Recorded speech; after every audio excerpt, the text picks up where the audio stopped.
இயேசு கிறிஸ்துவின் நாமத்தினாலே உங்கள் எல்லாரையும் கர்த்தாவை சொல்லும் அடியேன் கேட்கிற நிகழ்ச்சிக்கு நான் உங்களை வரவேற்கிறேன். நாம் சேர்ந்து கர்த்தருடைய வார்த்தையை நாம் தியானிப்போம். கடந்த முறை நாங்கள் பார்த்தோம், அதாவது கணுக்கால் அளவை நாம் கடந்து போக வேண்டும் என்று சொல்லி. அந்த கணுக்கால் அளவு ஒரு எல்லா மாம்ச காரியங்களை குறிக்கிறேன்னு சொல்லி நாங்கள் பார்த்தோம். மாம்ச கிரியைகள் என்று சொல்லி அங்கே யூதாலே நாங்கள் கொஞ்சம் தியானித்தோம். எல்லாம் தனித்தனியாக நாம் தியானித்தோம். பல காரியத்தை நாம் தியானித்தோம். மொத்தமாக 7 காரியங்கள், மாம்ச காரியங்கள் வாழ்க்கையிலே காணப்படும் என்று சொல்லி தான் நாங்கள் பார்த்தோம். அது அந்த கணுக்கால் அளவு அவைகளை நாம் கடந்து போக வேண்டும் என்று சொல்லி எதற்குன்னு சொன்னால் அந்த ஆவியின் நிறைவு, அதாவது ஆவிக்குள்ளாகுவதற்கு. அங்கே நாங்கள் பார்க்குறோம் வெளிப்படுத்தலிலே யோவான் கர்த்தருடைய நாளிலே ஆவிக்குள்ளானார் என்று சொல்லி அங்கே நாங்கள் வாசிக்கிறோம். அப்போ நீங்களும் ஆவிக்குள்ளாகும் அந்த அனுபவத்துக்குள் நாம் கடந்து வர வேண்டும். அதுதான் ஆவிக்குரிய வளர்ச்சியை நாங்கள் பார்க்கிறோம். அந்த காரியத்துக்கு வருவதாக இருந்தால் இந்த 3 விதமான இந்த மாம்ச காரியத்தை நாம் கடந்து போக வேண்டும். அதான் முதல் நாங்கள் பார்த்தோம் கணுக்கால் அளவு. அதை எதை குறிக்குன்னு சொல்லி நாங்கள் பார்த்தோம். அது மாம்ச கிரியைகளை குறிக்குன்னு சொல்லி அதை நாம் பார்த்தோம். அதை 7 விதமான மாம்ச கிரியைகள், அதை நாம் கர்த்தருடைய கிருபையாலே அவைகளை நாம் தியானித்தோம். இன்றைக்கு நாங்கள் 2வது காரியத்தை நாங்கள் பார்ப்போம். அதாவது எப்படி ஆவிக்குள்ளாவதுன்னு சொன்னா 2வது காரியம் எசேக்கியேல் 47:4 நான் வாசிக்கிறேன். பின்னும் அவர் 1000 முழம் அளந்து என்னை தண்ணீரை கடக்க பண்ணினார், அங்கே தண்ணீர் முழங்கால் அளவாய் இருந்ததுன்னு சொல்லி நாங்கள் பார்க்கிறோம். பாருங்க, அப்போ இதில் என்ன நாங்கள் பார்க்குறோம்னா கடக்க பண்ணினார்ன்னு சொல்லி நாங்கள் பார்க்கிறோம். அப்போ நாம் கடந்து போக வேண்டும். அதான் 1000 முழம் அளந்து என்னை தண்ணீரை கடக்க பண்ணி. அப்போ நாம் தண்ணீரில் தான் நம் கால் படுது, ஆனால் நாம் தண்ணீரினால் மூழ்கப்படவில்லை. அப்போ அதுதான் நாம் ஆவி நிறைவு நமக்கு இல்லை, ஆனால் முத்திரை இருக்குது நமக்கு, ஆனால் ஆவி நிறைவு நமக்கு இல்லை. அப்போ ஆவி நிறைவு இருந்தால்தான் ஆவிக்குள்ளாக நாம் போக முடியும், அடுத்த ஸ்டெப்புக்கு நாங்கள் போக முடியும். அப்போ நாம் எல்லாரும் பாருங்கள், ஆவியானவருக்குள் முத்திரை போடப்பட்டோம் ரட்சிக்கப்பட்ட அந்த நாட்களிலே. ஆனால் இன்னும் நமக்குள் மாமிசம் குடிக்கொண்டிருக்கிறது. அதான் நாம் கடந்து போக வேண்டும். அப்போ முதல் காரியத்தை நாங்கள் பார்த்தோம், கணுக்கால் அளவை நாம் கடக்க வேண்டும் என்று. இங்கே நாங்கள் பார்க்கிறோம் என்னென்றால் முழங்கால் அளவை நாம் கடக்க வேண்டும் என்று சொல்லி பாருங்கள். அந்த முழங்கால் எதை குறிக்கிறேன்னு சொன்னால் லூக்கா எழுதின சுவிசேஷம் 22ஆம் அதிகாரம் 41ஆம் வசனத்தை நாங்கள் வாசிக்கும் போது, அவர்களை விட்டு கல்லெறி தூரம் அப்புறம் போய் முழங்கால் படியிட்டு என்று சொல்லி அங்கே நாங்கள் பார்க்கிறோம். அப்போ இயேசுவை குறித்து பார்க்கும்போது கெத்செமனே தோட்டத்திலே பாருங்கள், அவர் எப்படியா முழங்கால் படியிட்டு அவர் தேவனை நோக்கி ஜெபம் பண்ணினார் என்று சொல்லி நாங்கள் பார்க்கிறோம். அப்போ அந்த முழங்கால் எதை குறிக்கிறதுன்னு சொன்னால் ஜெபத்தை குறிக்கிறது. இன்றைக்கு நாம் கிறிஸ்தவ உலகத்திலே பலவிதமான ஜெபங்களை நாம் செய்கிறோம். ஆனால் அந்த ஜெபம் எல்லாம் எப்படி இருக்கிறது பாருங்க. இங்கே நாங்கள் என்ன சொல்லப்படுகிறதுண்டா பாருங்க, தண்ணீர் முழங்கால் அளவாக தான் இருக்கிறது. அப்போ ஒன்று பார்த்தீங்கன்னா நம்முடைய தண்ணீர் முழங்கால் அளவில் தான் வந்திருக்கு. அப்போ மாம்ச காரியங்களும் இருக்கிறது அந்த ஜெபங்களிலே. அதான் அந்த காரியத்தை நான் குறித்து தியானிக்க போகிறோம். பாருங்க, ரோமர் 8ஆம் அதிகாரம் 13ஆம் வசனத்தை வாசிக்கும் போது அங்கே அழகாக கர்த்தருடைய வார்த்தை நமக்கு சொல்லுகிறது, மாம்சப்படி பிழைத்தால் சாவீர்கள், ஆவியினாலே சரீரத்தின் செய்கையை அழித்தால் பிழைப்பீர்கள்.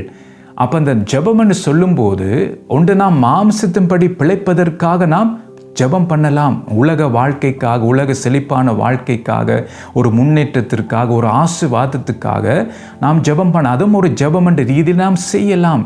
ஆனால் இதில் கேள்வி என்னென்றால், நான் செய்கிற ஜெபம் மாம்சத்துக்குரியதாக இருக்கிறதா அல்லது ஆவிக்குரியதாக இருக்கிறதா? அப்போ நாம் பார்த்தீங்கன்னா இதில் என்ன சொல்லப்படுகிறது, மாம்சம்படி பிழைத்தால் சாவீர்கள். அப்போ நம்முடைய செய்கை, நம்முடைய கிரியை எல்லாம் மாம்சத்துக்கென்று பிழைக்கிறதுக்கென்று நாம் செய்தால் நம்முடைய வாழ்க்கை, ஆவிக்குரிய வாழ்க்கை ஒரு மரித்ததாய் போய்விடும். அதான் 2 முறை செத்துன்னு சொல்லி நாங்கள் யூதாலே பார்க்குறோம் 11ஆம் வசனத்திலே. 2 முறை செத்து வேறற்று போன மரம்னு சொல்லி நாங்கள் பார்க்கிறோம். அப்போ நம்முடைய வாழ்க்கையிலே ஒரு மரித்த நிலைமைக்குள் நாங்கள் போவோம். அதான் நாங்கள் பார்க்கிறோம் அந்த யூதாயிலே. ஆனால் இங்கே என்ன சொல்லப்படுகிறா கர்த்தருடைய வார்த்தை, நீங்கள் ஆவியினாலே சரீரத்தின் செய்கையை அழித்தால் பிழைப்பீர்கள். அப்போ நம்முடைய வாழ்க்கையிலே பார்த்தீங்கன்னா 2 காரியங்கள் பார்க்கக்கூடிய விதமாக இருக்குது. ஒன்று மாம்சம்படி பிழைக்கிறது, ஒன்று ஆவியினாலே பிழைக்கிறது. அப்போ அது இந்த காரியத்தை நாம் பார்க்கும்போது பார்த்தீங்கன்னா அப்போ 2 விதமான ஜெபிக்கிற கூட்டத்தார் உண்டு. அதான் உங்களுக்கு நான் காட்ட விரும்புகிறேன். என்ற வேதத்தில் நாங்கள் பார்க்கும்போது ரோமர் 8:13 மாம்சம்படி பிழைக்கிற காரியத்தை குறித்து நாங்கள் பார்க்கிறோம். ஆனால் அப்படி பிழைத்தால் மாம்சம்படி சாவீர்கள்னு சொல்லி வேதம் நமக்கு எச்சரிக்கிறது. ஆனால் இன்னொன்று சொல்லுகிறது, நீங்கள் ஆவியினாலே சரீரத்தின் செய்கையை அழித்தால், அப்போ நம்முடைய வாழ்க்கையிலே சரீரத்தின் செய்கை இருக்கிறது. நம்முடைய மாம்சம் நமக்குள் இருக்கிறது. நாங்கள் உலகத்திலே வாழும் காலங்கள் முழுவதும் நாம் மாம்சம் நமக்கு எதிராக எழும்பிக் கொண்டே இருக்கும் என்ற மாம்சம் நமக்குள் இருக்கிறது. அப்ப அதை நாம் மேற்கொள்ள வேண்டும். அதான் பவுல் சொல்லுகிறார், பாருங்க, மற்றவர்களுக்கு பிரசங்கம் பண்ணுகிற நான் தானே ஆகாதவனாய் போகாதபடிக்கு என் சரீரத்தை நான் ஒடுக்கி கீழ்ப்படுத்துகிறேன். அதான் அந்த மாம்சம். அப்போ ஒவ்வொரு நாளும் நம்முடைய மாம்சம் நமக்கு எதிராக எழும்பும், நம்மை பாவத்திலே விழத்தள்வதற்கு பாருங்க சத்துரு என்ன செய்வான் என்றால் இந்த மாம்சத்தை தூண்டி விடுவான். அதான் நாம் கவனமாக இருக்க வேண்டும். பாருங்க, இயேசுவை காட்டி கொடுப்பதற்கு பாருங்க சத்துரு அந்த பிசாசு யூதாசுக்குள் புகுந்தான்னு சொல்லி நாங்கள் பார்க்கிறோம். இப்படி பல பேர் மாம்ச காரியத்தினாலே நடத்தப்பட்டார்கள் சொல்லி நாங்கள் பார்க்கிறோம். தாவீதை நாங்கள் பார்க்கும்போது பாருங்க பிசாசினாலே ஏவப்பட்டு ஜனங்களை எண்ணுகிறதுக்கு அதான் நாங்கள் பிசாசு செய்வினான்னு சொல்லி நாங்கள் பார்க்கிறோம். அப்போ நாம் கவனமாக இருக்க வேண்டும். நம்முடைய மாம்சம் நமக்கு விரோதமாக எழும்பும். கர்த்தருடைய வார்த்தை மீறி நடக்கிறதுக்கு, கர்த்தருடைய வார்த்தைக்கு பாருங்க அதுக்கு எதிராக நாம் செயல்படுவதற்கு நம்முடைய மாம்சம் நமக்கு எதிராக எழும்பும். அத்தை இங்கே சொல்லப்படுகிற. அதனால தான் நாம் என்ன செய்ய வேண்டும்னா நம்முடைய ஜெபம் பரிசுத்த ஆவியினாலே நாம் நிறைந்தவர்களாய் பரிசுத்த ஆவியினாலே நாம் என்ன செய்யணும்? ஜெபம் பண்ண வேண்டும். எதற்கென்றால் சரீரத்தின் செய்கையை அழிக்கிறதுக்காக. அப்போ இன்றைக்கு நாம் ஜெபம் பண்ணுகிறோம், அதான் முழங்கால் அளவை நாம் கடக்க வேண்டும். அப்போ ஜெபம் பண்ணுகிறோம் தான். ஆனால் நாம் அதிகமாக நம்முடைய உலக ஆசீர்வாதங்களுக்காகவும் உலக பாருங்க செழிப்புக்காக தான் அதிகமாக நான் ஜெபம் பண்ணுகிறோம். ஸோ யாரையும் நாம் குற்றமாய் சொல்லவில்லை. நீங்கள் உங்களுடைய உலக வாழ்க்கைக்காக நீங்கள் ஜெபிக்கலாம், தப்பும் இல்லை. ஆனால் முக்கியம் நாம் எதற்காக ஜெபிக்க வேண்டும் என்றால் ஆவியினாலே சரீரத்தின் செய்கையை அழிப்பதற்காக நாம் ஜெபிக்க வேண்டும். என அதற்காக நாம் ஜெபிக்காவிட்டால் ஒருவேளை நாம் உலக ரீதியாக நாம் ஆசீர்வாதமாக இருக்கலாம், நமக்கு பணம் இருக்கலாம், நம்முடைய பிள்ளைகள் நல்லா படித்து நல்ல ஒரு வாழ்க்கையை வாழ்ந்து கொண்டு இருக்கலாம். ஆனால் நம்முடைய வாழ்க்கையில் இந்த மாம்ச நம்மை என்ன செய்யும் என்றால் கர்த்தரை விட்டு நம்மை பிரிக்க செய்யும். அதான் சொல்லப்படுகிறது, மாம்சம்படி பிழைக்கலாம் மாம்சம்படி, ஆனால் சாவீர்கள் என்று சொல்லப்படுகிறது. அதனால்தான் நாம் என்ன செய்ய வேண்டும் என்றால் ஆவியினாலே சரீரத்தின் செய்கையை நாம் அழிக்க வேண்டும். அப்போ முதலாவது பார்த்து 2 விதமான கூட்டத்தார் உண்டு ஜெபிக்கிறதிலே. முதல் கூட்டத்தார் பார்த்தீங்கன்னா அவங்க என்ன செய்வாங்கன்னா மாம்சப்படி பிழைக்கிறதுக்காகத்தான் அவங்க ஜெபிப்பார். அதுதான் அவங்களுடைய மெயின் நோக்கமாக இருக்கும், மாம்சத்துக்கென்று பிழைக்கிறதுக்காக.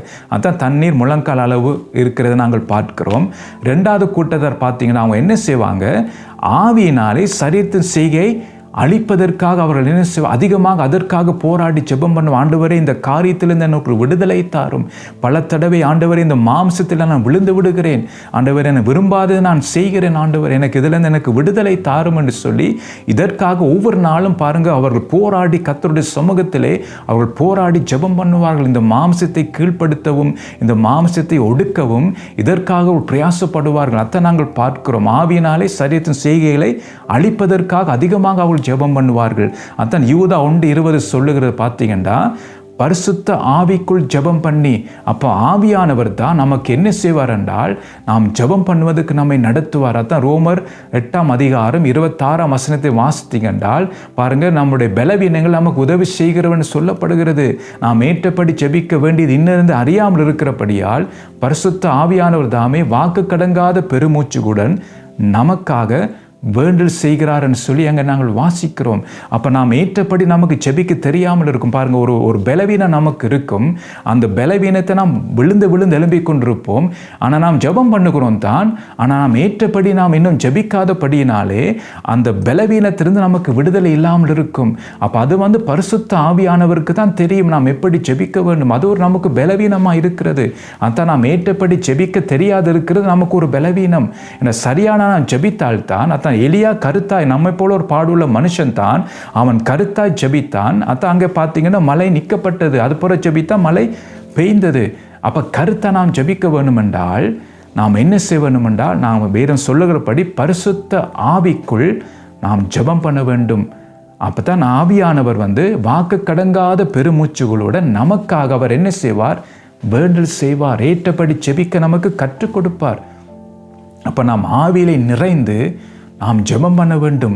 அப்போ தான் நம்முடைய வாழ்க்கையில் ஒரு மாற்றம் உண்டாகும். அதை இங்கே நாங்கள் பார்க்கிறோம். அப்போ ஆவியினாலே சரீரத்தின் செய்கையை அழிப்பதற்காக நாம் என்ன செய்ய வேண்டுமெண்டா நாம் ஜெபம் பண்ண வேண்டும். அப்போ நாம் எதற்காக ஜெபிக்கிறனோ பாருங்கள், அதை பொறுத்து தான் என்னுடைய வாழ்க்கையும் அமையும். ஸோ அதான் நாம் மிகவும் கவனமாக இருக்க வேண்டும். இன்றைக்கு நாம் எதற்காக ஜெபிக்கிறோம்? அப்போ நாம் முழங்கால் அளவில் நாம் ஜெபம் பண்ணி கொண்டு இருந்தோமா இருந்தால், மாம்சத்து காரியங்களுக்காக நாம் தொடர்ந்து ஜெபம் பண்ணி கொண்டிருந்தால் நாம் அதை கடந்து போக வேண்டும். நாம் செய்ய வேண்டிய ஜெபத்தை நாம் சரியான விதத்தில் செய்ய வேண்டும். அதற்குத்தான் பரிசுத்த ஆவியானவர் நமக்கு உதவியாக இருக்கிறார். இன்றைக்கு நாம் எல்லாரும் ஒரு பழக்கப்பட்ட ஜெபங்களை செய்து கொண்டிருக்கிறோம். அப்போ நாம் சரியான விதத்தை நாம் ஜெபம் பண்ண வேண்டும். ஆவியினாலே நிறைந்து நாம் ஜெபம் பண்ண வேண்டும். அப்போ நாம் ஜெபிக்கிறதுக்கு அவர் கற்றுக் கொடுப்பார். நாம் எப்படி ஜெபிக்க வேண்டும் என்று சொல்லி நமக்கு உதவி செய்வார். அதை இங்கே நாங்கள் பார்க்கிறோம். பாருங்க, ஒரு காரியத்தை நாங்கள் பார்ப்போம். என்னென்றால், மாம்சம்படி பிழைப்பதற்காக ஜெபித்தால் என்ன நடக்கும்? ஸோ அதை தான் கொஞ்சம் தியானிக்க போகிறோம். அதை நாம் தெரிஞ்சு வச்சிருக்க வேண்டும். மாம்சப்படி பிழைக்கிறதுக்காக ஜெபித்தால் என்ன நடக்கும் என்று சொல்லி பாருங்க. யாக்கோபு 4ஆம் அதிகாரம் 3ஆம் வசனத்தை நான் வாசிக்கிறேன். நீங்கள் விண்ணப்பம் பண்ணியும் உங்கள் இச்சைகளை நிறைவேற்றும்படி செலவழிக்க வேணும் என்று தகாத விதமாக விண்ணப்பம் பண்ணுகிறபடியினால் பெற்றுக்கொள்ளாமல் இருக்கிறீர்கள் என்று சொல்லி இங்கே நாங்கள் பார்க்கிறோம். பாருங்கள், அப்போ இதில் வார்த்தை நமக்கு என்ன சொல்லுகிறது? ஆவியான எதை எழுதி வைத்திருக்கிறார் என்றால், நீங்கள் விண்ணப்பம் பண்ணி, அப்போ நாம் ஜெபம் பண்ணுகிறோம் தான். நாம் எல்லாரும் ஜெபிக்கிறவர்கள் தான், யாரும் ஜெபம் பண்ணாமல் இல்லை, எல்லாரும் ஜெபம் பண்ணுகிறோம் தான். ஆனால் எதற்காக நாம் ஜெபிக்கிறோம்? அப்போ ஒரு கூட்டம் ஜெபம் பண்ணுகிறது தான். எதற்காக ஜெபிக்கிறேன்னு பார்த்தீங்கன்னா, உங்கள் இச்சைகளை நிறைவேற்றும்படி மற்ற செலவழிக்க வேணும் என்று தகாத விதமாய் விண்ணப்பம் பண்ணுகிறது. அப்போ ஆவியான என்ன செய்கிறார்? நாம் ஏற்றபடி ஜெபிக்க அவர் நமக்கு உதவி செய்கிறார். அப்போ நாம் ஆவியானவருடைய உதவி இல்லாமல் ஜெபித்தால் அது நாம் எப்படி சொல்லப்படுகிறது? தகாத விதமான ஜெபம் பண்ணுகிறோம். ஏன்னா நமக்கு ஜெபிக்க தெரியல, ஏதோ நாம் ஜெபித்துட்டு போகிறோம். அப்போ நாம் தகாத விதமாக ஜெபம் பண்ணுகிறோமா அல்லது ஏற்றபடி நாம் ஜெபம் பண்ணுகிறோமா? அப்போ ஜெபத்திலே வித்தியாசங்கள் இருக்கிறது. அப்போ நாம் பல தடவை நாம் பழக்கப்பட்ட ஜெபங்களை செய்து கொண்டு இருக்கிறபடியினால் நமக்கு அந்த உணர்வு இல்லாமல் இருக்கிறது.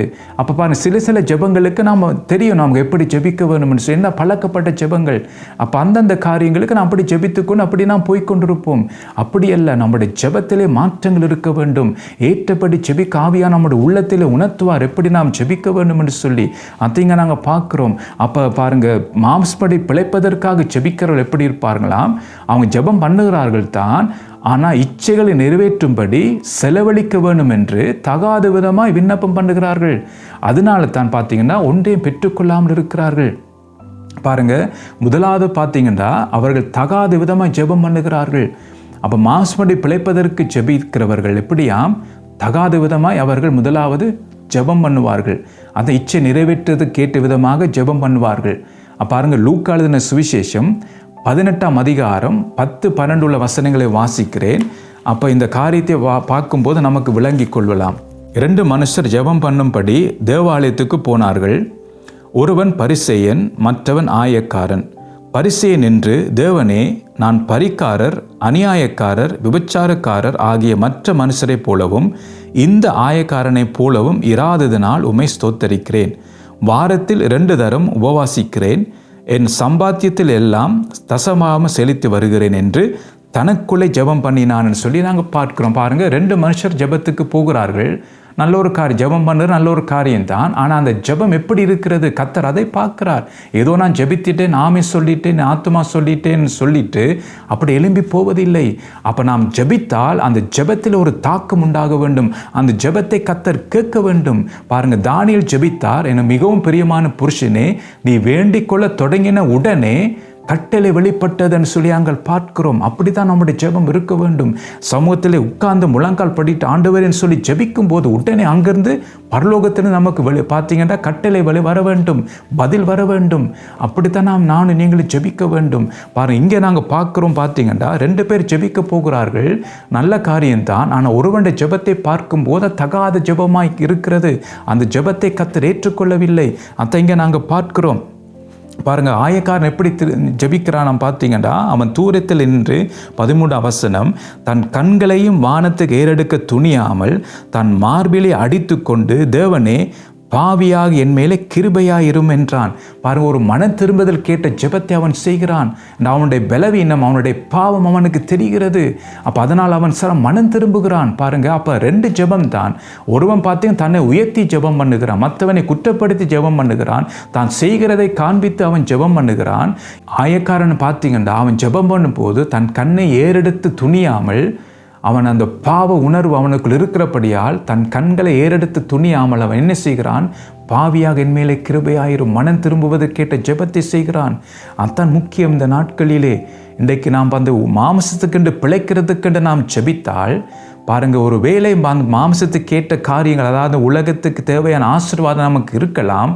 ஆனால் மனம் திரும்புதல் இல்லாட்டால் நித்தியத்துக்குள் போக முடியாது. பாருங்க, நமக்கு இருக்கிற அந்த ஆசீர்வாதமோ, நமக்கு இருக்கிற அந்த வசதியோ, நமக்கு இருக்க அந்த படிப்போ, அதாலே வைத்து நாம் நித்தியத்துக்குள் போக முடியாது, நித்திய ஜீவனுக்குள். அப்போ நாம் மனம் திரும்ப வேண்டும். மத்தான் கர்த்தர் எதிர்பார்க்கிறார் நம்முடைய வாழ்க்கையிலே. எதற்காக நாம் அதிகமாக ஜெபம் பண்ணுகிறோம் என்று சொல்லி, நம்முடைய மாமிசத்தின் கிரியைகளை அழிக்கிறதுக்காக நாம் ஜெபம் பண்ணுகிறோமா, மனம் திரும்புவது கேட்ட ஜெபத்தை நாம் செய்கிறோமா என்று சொல்லி நாம் ஆண்டவர் நம்மை பார்த்து கொண்டிருக்கிறார். ஆனால் பாருங்க, அந்த ஜெபத்தை ஆண்டவர் கேட்டார். அதான் சொல்லப்படுகிறது, அவன் அல்ல இவனே நீதிமானாக்கப்பட்டவனாய் தன் வீட்டுக்கு திரும்பி போனான் என்று உங்களுக்கு சொல்லுகிறேன் சொல்லி ஆண்டவர் சொல்லுகிறார். பாருங்க, அப்போ ஆண்டவர் எல்லா ஜெபத்தையும் கேட்கிறார் தான். எதற்காக நான் ஜெபம் பண்ணுகிறோம், எப்படி நான் ஜெபம் பண்ணுகிறோம், நம்முடைய நோக்கம் என்ன, நம்முடைய விருப்பம் என்ன, நம்முடைய தாகம் என்ன, கர்த்தர் எல்லாம் அறிவார். நம்முடைய இருதயத்தை அவர் அறிவார். எதற்காக நான் ஜெபம் பண்ணுகிறோம் என்று சொல்லி பாருங்க, அந்த ஆயக்காரனை போல நான் ஜெபம் பண்ணுகிறோமா, அல்லது அந்த பரிசேனை போல நான் ஜெபம் பண்ணுகிறோமா? பரிசேன் பார்த்தீங்கன்னா அவன் மாம்சத்துக்கு ஏற்ற விதமாக ஜெபம் பண்ணுகிறான். அதான் பாருங்க, மாம்சம்படி பிழைத்தால் சாவீர்கள். அப்போ அவனை ஏற்றுக்கொள்ளவில்லை ஆண்டவர், அவனுடைய ஜெபத்தையும் ஏற்றுக்கொள்ளவில்லை, அவனையும் ஏற்றுக்கொள்ளவில்லை. என்று அவன் பார்த்தீங்கன்னா பெருமை உள்ளவனாக இருந்தான் அவனுடைய ஜெபத்திலே. பாருங்க, அவனுடைய பேரில், அவனுடைய பார்வையில் அவன் ஜெபம் பண்ணினான் தான். ஆனால் அந்த ஜெபம் ஏற்றுக்கொள்ளப்படவில்லை. அதான் மிகவும் கவனமாக இருக்க வேண்டும். பாருங்க, அடுத்ததை பார்க்கும்போது பாருங்க, அவன் எப்படி ஜெபிக்கிறானா, தன்னை நீதிமானாக எண்ணி ஜெபம் பண்ணுகிறான் அவன். அதான் அந்த பாருங்க, அந்த காரியத்தை பார்க்கும்போது தெரிகிறது. அந்த பரிசேன்ற ஜெபத்தை அதான் தெரிகிறது, தன் நீதிமானை போல் அவன் ஜெபம் பண்ணுகிறான். ஸோ 2வது காரியத்தை நாங்கள் பார்ப்போம். மாம்சப்படி பிழைப்பதற்காக ஜெபித்தால் என்ன நடக்கும் அதான் நாங்கள் பார்த்து கொண்டு வரோம். முதலாவது தகாத விதமாக நாம் ஜெபம் பண்ணுவோம்னு சொல்லி நாங்கள் பார்த்தோம். 2வது நாங்கள் பார்ப்போம், மத்தேயு 20ஆம் அதிகாரம் 20-21ஆம் வசனம். அப்பொழுது செபிதேவியின் குமாரருடைய தாய் தன் குமாரரோடு கூட அவரிடத்தில் வந்து அவரை பணிந்து கொண்டு, உம்மிடத்தில் ஒரு விண்ணப்பம் பண்ண வேண்டும் என்றாள். அவர் அவளை நோக்கி, உனக்கு என்ன வேண்டும் என்று கேட்டார். அதற்கு அவள், உம்முடைய ராஜ்யத்திலே என் குமாரராகி இவரென்று பேரில் ஒருவன் உமது வலது பாரசத்திலும் ஒருவன் உமது இடது பாரசத்திலும் உட்கார்ந்திருக்கும்படி அருள் செய்ய வேண்டும் என்றால் என்று சொல்லி இங்கே நாங்கள் வாசிக்கிறோம். பாருங்க, அப்போ இந்த ஜெபத்தை நாங்கள் பார்க்கும்போது இது சுயநலமான ஜெபம். அப்போ இதுவும் ஜெபம் தான், ஆனால் இது எப்படியாம் சுயநலமான ஜெபம். அப்போ இன்றைக்கு நாம் எப்படி நாம் ஜெபம் பண்ணுகிறோம் பாருங்க, அந்த பரிசேனை போல தகாத விதமான ஜெபம் பண்ண, நம்மை உயர்த்தி நாம் ஜெபம் பண்ணுகிறோம், மற்றவனை குற்றப்படுத்தி நாம் ஜெபம் பண்ணுகிறோமா? கர்த்தர் எல்லாம் பார்க்கிறார். அதான் இந்த முழங்கால் அளவு, அந்த முழங்கால் ஜெபம் பண்ணுகிறோம் தான், நான் எப்படி ஜெபம் பண்ணுகிறோம், எதற்காக நாம் ஜெபம் பண்ணுகிறோம், கர்த்தர் எல்லாம் பார்க்கிறார். அப்போ இப்படியான காரியம் நம்முடைய வாழ்க்கையில் இருக்குமா இருந்தால் அந்த முழங்கால் அளவை நாம் கடந்து போக வேண்டும். இப்படியான காரியத்தை விட்டு அந்த பரிசேயன் பாருங்க, தகாத விதமாக ஜெபம் பண்ணான். கர்த்தர் அவனை ஏற்றுக்கொள்ளவில்லை அவனுடைய ஜெபத்தை. இங்கே நாங்கள் பார்க்கும்போது மத்தேயுவில் பாருங்க, அந்த தாய் சுயநலமாக ஜெபம் பண்ணுகிறாள். அதான் பார்க்குறோம். அப்போ இப்படிப்பட்டவர்கள் பார்த்தீங்கன்னா தேவனுடைய சித்தத்துக்காக ஜெபிக்க மாட்டார்கள். அத்தான் ஆண்டவர் சொல்லுகிறார், இயேசு பிரதியுத்தரமாக, நீங்கள் கேட்டுக்கொள்ளுகிறது இன்னதென்று உங்களுக்கு தெரியவில்லை. நான் குடிக்கும் பாத்திரத்தினை குடிக்கவும் நான் பெரும் ஸ்தானத்தை நீங்கள் பெறவும் உங்களால் கூடுமா என்றார். அதற்கு அவர்கள் கூடும் என்றார்கள். பாருங்கள், 23 சொல்லுகிறது, அவர் அவர்களை நோக்கி, என் பாத்திரத்தை நீங்கள் குடிப்பீர்கள், நான் பெரும் ஸ்தானத்தை நீங்கள் பெறுவீர்கள், ஆனாலும் என் வலது பாரசத்தில் என் இடது பாரசத்தில் உட்கார்ந்திருக்கும்படி என் பிதாவினால் எவர்களுக்கு ஆயத்தம் பண்ணப்பட்டிருக்கிறதோ அவர்களுக்கே அல்லாமல் மற்றொருவருக்கும் அதை அருள்வது என் காரியம் அல்ல என்றார். அப்போ சித்தத்துக்காக நான் ஜெபம் பண்ண வேண்டும். அப்போ இன்றைக்கு நமக்கு ஒரு உயர்வு வர வேண்டும், இந்த ஊழியத்தில் எனக்கு உயர்வு வர வேண்டும், அந்த மேன்மை வர வேண்டும், அந்த ஊழியத்தை நான் செய்ய வேண்டும். ஸோ பல காரியம் பாருங்கள், ஊழிய வாழ்க்கையில் நாம் செய்கிறோம் தான். ஆனால் என்னுடைய கேள்வி என்னென்றால், இது சுயநலமாக நான் ஜெபம் பண்ணுகிறோமா? கர்த்தர் சொல்லித்தான் இந்த காரியத்துக்காக நான் ஜெபம் பண்ணுகிறோமா?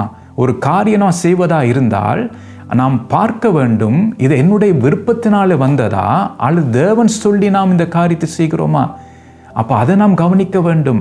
அப்போ அந்த செவிதேவியின் தாய் பார்க்கும்போது பாருங்கள், தாய்மார் எப்படியும் பிள்ளைகளுக்கு நல்லதை தான் பார்ப்பாங்க. அப்போ அந்த தாய் பாருங்கள் தன்னுடைய விருப்பத்தை சொல்லுகிறார். அப்போ விருப்பத்தின்படி இயேசுட்ட போய் ஜெபிக்கிறாள்.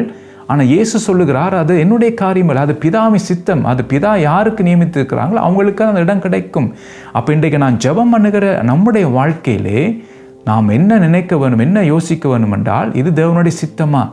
அப்போ அதற்காகத்தான் நான் ஜெபம் பண்ண வேண்டும். இயேசுவும் பாருங்கள், அந்த பாத்திரம் என்னை விட்டு நீங்கள் கூடுமானால் நீங்கள் செய்யும், ஆனால் இது என்னுடைய விருப்பத்தின்படி அல்ல, உம்முடைய சித்தத்தின்படி இது ஆக கடுவதாக. அப்போ நம்முடைய விருப்பத்தை நாம் சொல்லலாம், ஆனால் முக்கியம் நம்முடைய தேவனுடைய சித்தத்தின்படி நாம் ஜெபிப்பது தான் முக்கியம்.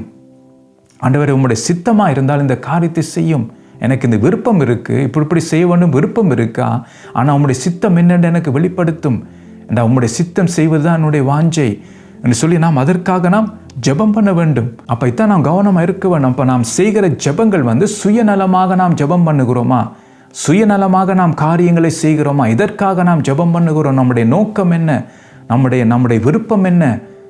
அப்போ அதெல்லாம் கர்த்தர் பார்க்குற. அப்போ தேவனுடைய சித்தமா அல்லது என்னுடைய விருப்பமா இதில் இருக்கான்னு நாம் பார்க்க வேண்டும். அப்போ அந்த தாய் நல்ல எண்ணத்தோடு தான் இப்போ இயேசுவிட்ட கேட்கிறாள், ஆனால் தேவனுடைய சித்தத்தின்படி கேட்கவில்லை. அதான் நான் நம்முடைய வாழ்க்கையிலே முக்கியம் தேவனுடைய சித்தம். அந்த இயேசு இந்த உலகத்தில் வாழ்ந்த நாட்களிலே அவர் பிதாவை சித்தம் செய்தார். அதான் என்னுடைய போஜனமாக இருக்கிறது பிதாவை சித்தம் செய்வது. அவர் தானாகவே ஒன்றும் அவர் செய்யவில்லை. இந்த உலகத்திலே வாழ்ந்த பொழுது அவர் என்ன பேச சொல்லுகிறாரோ அதுதான் இயேசு பேசினார், என்ன செய்ய சொன்னாரோ அதுதான் இயேசு செய்தார். அதான் நாங்கள் பார்க்கிறோம். இப்போ இதில் பார்த்தீங்கன்னா ஒரு வசனத்தை நான் உங்களுக்கு வாசிக்க விரும்புகிறேன். பிலிப்பியர் 2ஆம் அதிகாரம் 21ஆம் வசனத்தை வாசிக்கும்போது, மற்றவர்கள் எல்லாரும் கிறிஸ்து இயேசுவுக்குரியவைகளை தேடாமல் தங்களுக்குரியவைகளை தேடுகிறார்கள். அப்போ இன்றைக்கு நாம் எதை தேடுகிறோம்? நமக்குரிய காரியத்தை தேடுகிறோமா அல்லது கிறிஸ்து இயேசுவுக்குரியவைகளை நாம் தேடுகிறோமா? நம்முடைய ஜெபம் எதை நோக்கி இருக்கிறது? நம்முடைய சொந்த காரியங்களுக்காக நாம் ஜெபம் பண்ணுகிறோமா அல்லது தேவனுடைய சித்தத்துக்காக நாம் ஜெபம் பண்ணுகிறோமா? அதான் பாருங்க, இயேசு சீஷர்களுக்கு ஜெபிக்க கற்றுக் கொடுக்கிறார்.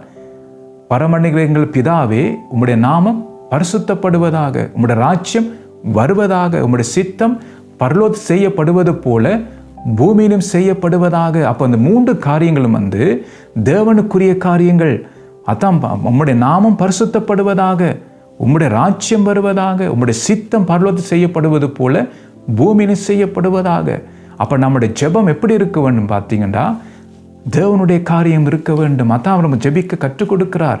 அங்கே தான் அப்போ மற்றவர்கள் எல்லாரும் எப்படியாம் கிறிஸ்து இயேசுவுக்குரியவைகளை தேடாமல் தங்களுக்குரியவைகளை தேடுகிறார்கள் என்று சொல்லி நாங்கள் பார்க்கிறோம். அப்போ இப்படி ஜெபிக்கிறவர்கள் பாருங்கள், இவர்கள் எப்படி இருப்பார்களாம்?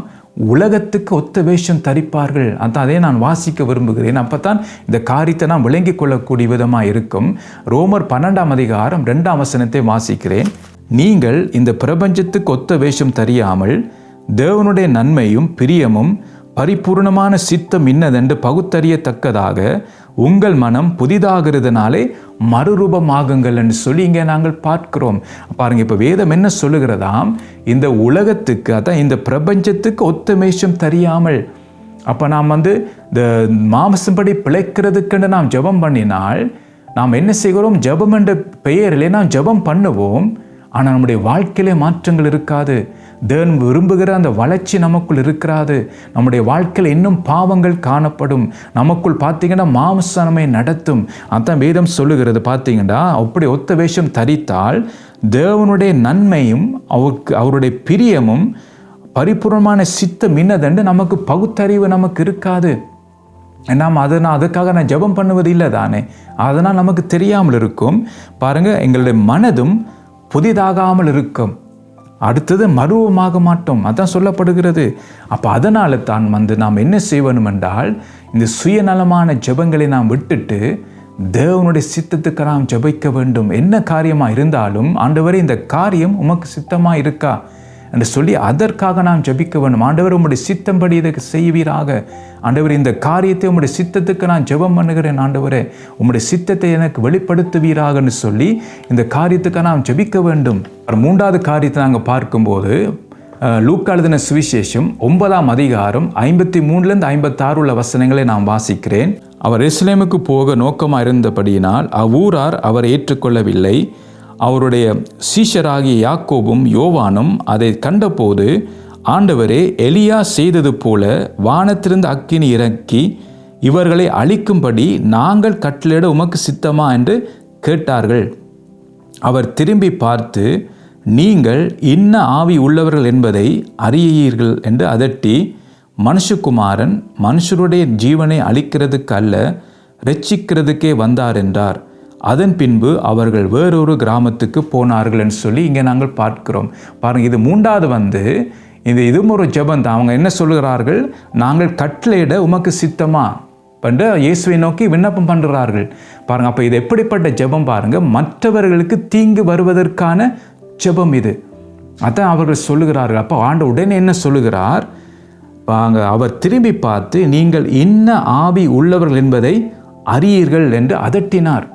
பாருங்கள், அப்போ நாம் நம்முடைய ஜெபத்திலே மற்றவங்க தீங்கு வர வேண்டும், அவங்க நாசமாக போக வேண்டும், அவங்க அழிக்கப்பட வேண்டும் என்று சொல்லி அப்படி நாம் ஜெபிச்சால் அதான் நீங்கள் என்ன ஆவி உள்ளவர்களாக இருக்கிறீர்கள் என்று பாருங்கள். அதான் சொல்லப்படுது, மனுஷகுமாரன் மனுஷருடைய ஜீவனை அழிக்கிறதுக்கு அல்ல, ரட்சிக்கிறதுக்கே வந்தார். அப்போ மற்றவன் ரட்சிப்புக்காக தான் ஜெபிக்க வேண்டும் ஒழிய அவன் அழிஞ்சு போக வேண்டும், அவன் நாசமாக போக வேண்டும் என்று சொல்லி அவனை சபித்து நாம் ஜெபம் பண்ணக்கூடாது.